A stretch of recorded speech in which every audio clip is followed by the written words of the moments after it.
Հայաստանում ամանորյա ավանդույթները փոխվում են հարմարվելով ժամանակակից կյանքի ռիթմին։ Եթե բնակչության գրեթե 1/3-ը ամբողջությամբ հրաժարվել է նվերներ տալու սովորույթից, ապա մեծամասնության 67%-ի համար օնլայն գնումները դարձել են տոնական սթրեսից խուսափելու ամենաարդյունավետ լուծումը։ Այս պատկերն է բացահայտում Օզոն Հայաստանի նոր հետազոտությունը, նվիրված տարվա գլխավոր տոնին։ Հետազոտության տվյալները ցույց են տալիս, որ մարքեթփլեյսները չեն փոխարինում ավանդույթներին, այլ օգնում են դրանք իրականացնել ժամանակի սղության պայմաններում, դառնալով ժամանակակից ընտանիքների ու աշխատողների վստահելի գործընկերը։ Երևանից մինչև մարզեր, մեկ լուծում տարբեր խնդիրների համար։ Ժամանակի պակասը դարձել է այն հիմնական գործոնը, որի պատճառով մարքեթփլեյսներն այսօր անփոխարինելի են։ Հարցվածների ավելի քան 40%-ը նշել է, որ նվերները պատվիրում է օնլայն հենց ժամանակ խնայելու համար։ Պատրաստվելու գրաֆիկը եւս խոսուն է։ Ընդամենը 15%-ն է սկսում նախապատրաստվել 1 ամիս առաջ, մինչդեռ մեծ մասը գնումները կատարում է վերջին շաբաթներին կամ նույնիսկ տոնից օրեր առաջ։ Այս ծանրաբեռնված շրջանում օնլայն հարթակները ստանձնում են անձնական օգնականի դերը։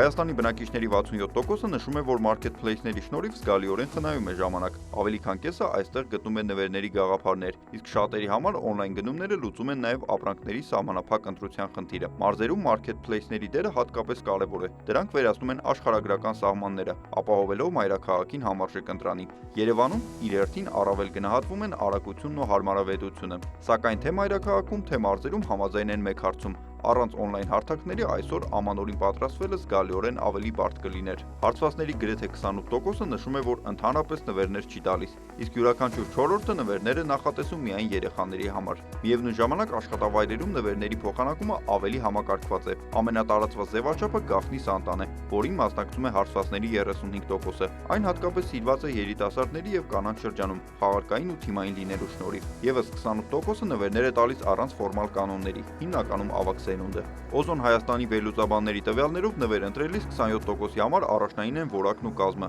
24%-ի համար կինը, 20%-ի համար էլ այլ օգտատերերի կարծիքները։ Տղամարդիկ առավել հաճախ ուշադրություն են դարձնում բրենդին, իսկ կանայք ակտիվորեն համեմատում են գները, ուսումնասիրում գնահատականներն ու օգտվում զեղչերից։ Հարցվածների 39%-ը համեմատում է գները, 35%-ը հետևում է զեղչերին, 27%-ն օգտվում է անվճար առաքումից։ Հայաստանի բնակիչները հիմնականում չափավոր բյուջե են նախատեսում նվերների համար։ Հարցվածների 33%-ը նախատեսում է ծախսել 4500-ից մինչև 15000 դրամ բոլոր նվերների համար, 21%-ը մինչև 25000 դրամ, իսկ 18%-ը մինչև 50000 դրամ։ Հետաքրքիր է, որ կանանց 43%-ը մեկ նվերի համար ընդունելի է համարում մինչև 4500 դրամը, մինչդեռ տղամարդիկ առավել հաճախ նշում են 4500-ից 15000 դրամ միջակայքը։ Հետազոտության արդյունքները ցույց են տալիս, որ Հայաստանում ամանորի պատրաստությունները գնալով կառուցվում են զգացմունքների եւ ռացիոնալության հավասարակշռության վրա։